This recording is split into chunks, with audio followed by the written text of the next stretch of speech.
이게 상이했다면은 이렇게는 안 되겠죠. 그죠? 네. 분명히 재판부가 발표한 게 있지 않습니까? 김지태 씨가 국가의 강압에 의해서 5.16 장학회 주식을 증여하겠다고 의사표시를 한 사실이 인정된다. 그러니까 강압이 인정받은 건데 이 사실을 한 줄만 제대로 읽었으면 됐을 뻔했는데. 근데 정말 중요한 거는 한 번 있었을 땐 실수로 볼 수도 있습니다. 두 번째가 있을 때 의구심이 가지만 정보가 부족할 수도 있지만 이번에 세 번째 아닙니까?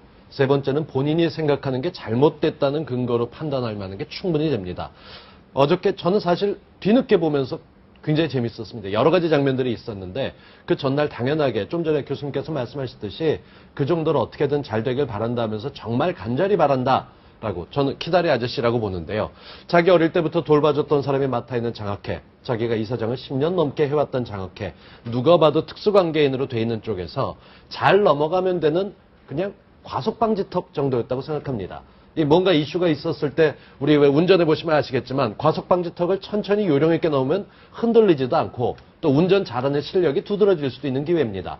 근데 그곳을 거의 전속력으로 넘다시피 넘었는데 그 주변에 훌륭하신 분들이 조언을 할 만한 얘기가 전혀 없었고 그건 이미 전날 나왔습니다. 자료를 통해서 박근혜 후보가 기자회견을 할 것인데 어떤 내용이 될지는 알지 못한다라고 관계자가 전했다라는 게 모든 언론에 났습니다. 안정감 있는 후보, 국정을 풀어나갈 후보라면 자신의 개인과 관련된 얘기를 할 때 어떤 방향이 된다는 건 미리 밝혀놓는 건 상식입니다. 그게 안 되고 있어서 굉장히 거칠게 됐고 요번에 가장 큰 충격이 간 것은 새누리당에 있는 분들입니다. 그 버스 같은 거 거칠게 오면 뒷자리가 충격이 더 크지 않습니까? 앞에 계신 분들이나 중간에 계신 분들이나 거친 운전 때문에 지금 멀미날 정도로 흔들리고 있는데 이걸 어떻게 수습할지 보면서도 참 걱정스럽고요. 국민의 지지를 받고 있는 후보들, 이 지지하는 국민들을 위해서는 좀 더 안전하게 수습을 했어야 되는 거 아닌가 이런 굉장히 당혹스럽습니다. 근데 이거 다시 해명한다고 나와서요. 이게 전 더 안타깝습니다. 제가 아까 강압이 없었다고 얘기했나요? 이렇게 그 이정현 공보단장이랑 지금 이거 잘못 오해가 되고 있습니다. 올라가세요. 제가 아까 강압이 없었다고 얘기했나요? 제가 잘못 말한 것 같습니다. 하고 나서 이야기한 게 법원에서 강압이 있었다고 인정하기 어렵다는 패소 판결을 내린 걸로 알고 있다. 똑같은 얘기를 했어요. 그죠? 이거 뭡니까? 이거 어떻게. 이중 부정을 통해서 앞에 한 말을 똑같이 한 거거든요. 네. 근데 아까도 말씀하셨습니다만 어제 먼저 기자회견들을 하고 그다음에 마침 그 낙곰수에 주진우 기자가 좀 집요하게 물어봤어요. 집요하게. 주진우 기자가 질문한 거예요. 그럼요. 집요하게 물어보니까 중간에 이제 조윤선 대변인이 계속 잘랐죠. 카트를 하는 상태에서 내려와서 악수를 하고 보니까 옆에 이제 이정현 공보단장이 뭐 문제가 있었거든요. 이거 잘못된 겁니다. 사실관계가 잘못된 거거든요. 그러니까 빨리 바로 잡으십시오 하니까 박근혜 후보가 한 3분 정도 악수를 나누다 말고 올라와서 아이고 제가 한 가지 좀 실수했습니다. 잘못했습니다. 하면서 이야기한다는 게 우리 아까 박 부장 말씀하신 대로 이중 부정을 해서 한 말을 또 해버린 거예요. 강압이 있었다고 인정하기 어렵다. 결국은 강압이 없었다라는 얘기죠. 원래 법원에서 내린 취지는 뭐냐 하니까 강압은 있었을 때 이제 좀 복잡합니다만은 이것이 예를 들어서 막 고문하고 협박하고 해서 심신 상실의 상태에서 했는 경우는 이거는 무효까지는 안 가고 취소. 아니죠. 그게 무효. 무효. 그렇게 되면 무효로 할 수 있는데 그것이 고문을 안 한 거죠. 아니 근데 여기서 고문을 안 하고 권총 차고 왔다 갔다 위협했다 이거예요. 그렇다 하더라도 이제 저항의 의사가 없었다는 거죠. 저항의 의사가 없어. 그러니까 완전히 그러니까 자기 의사 표현을 그러니까 민법상의 의사 뭐 이거 진의의 표현 뭐 복잡해요. 그 의사 표현할 그 상태까지 이르지 않았기 때문에 이것이 10년 동안의 소멸시효 기간 동안에 재척을 안 했기 때문에. 우리 교수님이 그 김지태 씨면은 어떻게 하겠습니까?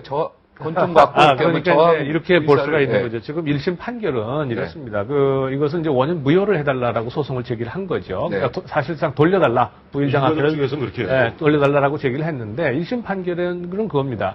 강압 해당하는 행위가 있었다. 그런데 이것이 이 상황이 김기태 씨가 심신상실 상태에 이르러서 도저히 이거는 이 저항할 수 없는 상태는 아니었다. 그런데 저항은 없었다. 따라서 이 원인 무효는 아니고 취소에 해당할 수 있는 상황은 된다. 그런데 취소를 하려면 그러면은 소멸시효가 있다. 이게 10년이거든요. 그 법률 행위가 10년인데 이 박정희 대통령의 치세가 79년 말까지 79년 10월 26일 날 이제 까지라고 한다면 그렇다면 기산점으로 보더라도 이미 10년이 훨씬 지난 거죠. 이 기간 동안은 기산을 못 한다 하더라도요. 또 우리가 크게 양보해서 1987년에 민주화 때까지도 우리가 만약에 그걸 기산점을 연기한다 하더라도 이미 또 지났지 않습니까? 따라서 또 한 15년 지난. 그렇죠. 그래서 따라서 이 취소 사유가 있지만 소멸시효로 인해서 취소가 안 된다라고 이제 판결을 했고요. 이제 유가족 측에서는 거기에 대해서 불복을 하고 지금 항소심을 항소에서 다퉈볼 수 있는 게 한 두 가지 계속 될 수 있습니다.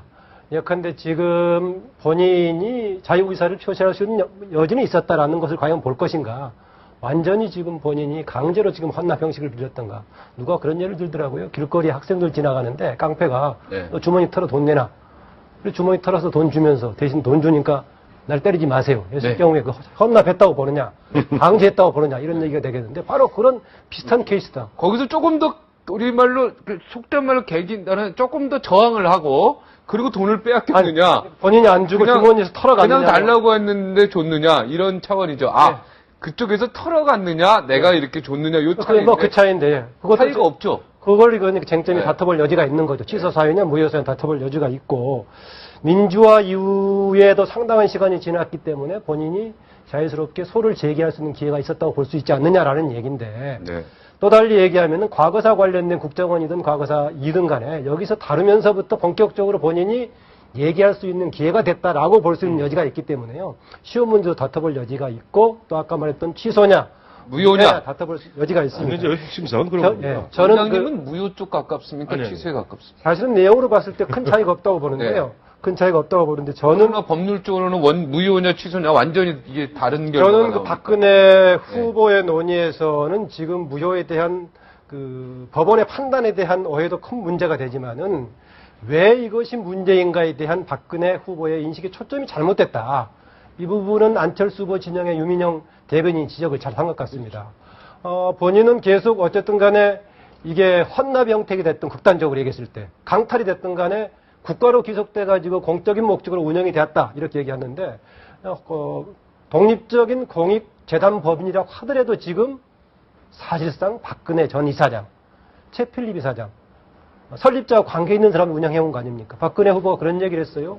최필립 이사장 물러가라는 얘기 가지고 설립자하고 가깝다는 이유만으로 물러서라고 하는 것이 말이 되느냐 얘기했는데 반대로 설립자하고 가까운 사람들이 지금 사실상 습기에서 운영해오고 있기 때문에 이것이 문제인데 이 문제에 대해서 국민이 공감 가는 부분에 대한 어떤 조치가 조금 있었다면은 박근혜 후보가 이번에 있었을 건데 초점을 잘못 두고 있고 강탈 문제라든가 아니면은 뭐 투명하게 운영되느냐 안 되느냐 엉뚱한 데 초점을 두고 얘기하고 있는 엉뚱한 문제에서 이 얘기를 해드리면은 이해가 쉽게 될 것 같은데요. 똑같은 법 해석에 나갔을 때 사례를 좀 바꾸면 얘기가 명확해집니다. 우리나라하고 미국하고 법이 비슷하게 처벌이 비슷하게 간다가 좀 확실하게 다른 게 성범죄 분야입니다.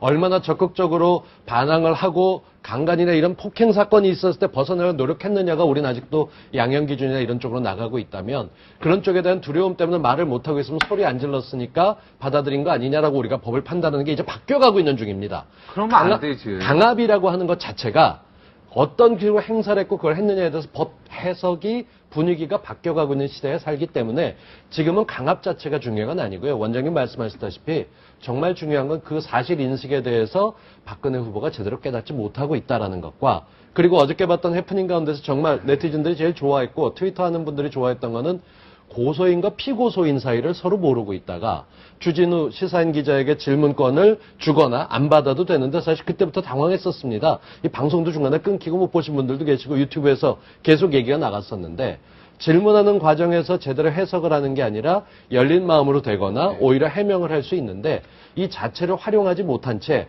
불통이라는 그 단어로 해석되지 못하는 그 이상의 정말 문제겠구나. 이렇게 주변 얘기를 안 듣는다면 걱정이 큰데 우리하고 이렇게 시각이 다른가라는 의구심을 심어줬기 때문에 지지율이 떨어진다면 이건 100% 캠프 쪽 문제가 아니라 후보 문제로 부각이 될 겁니다.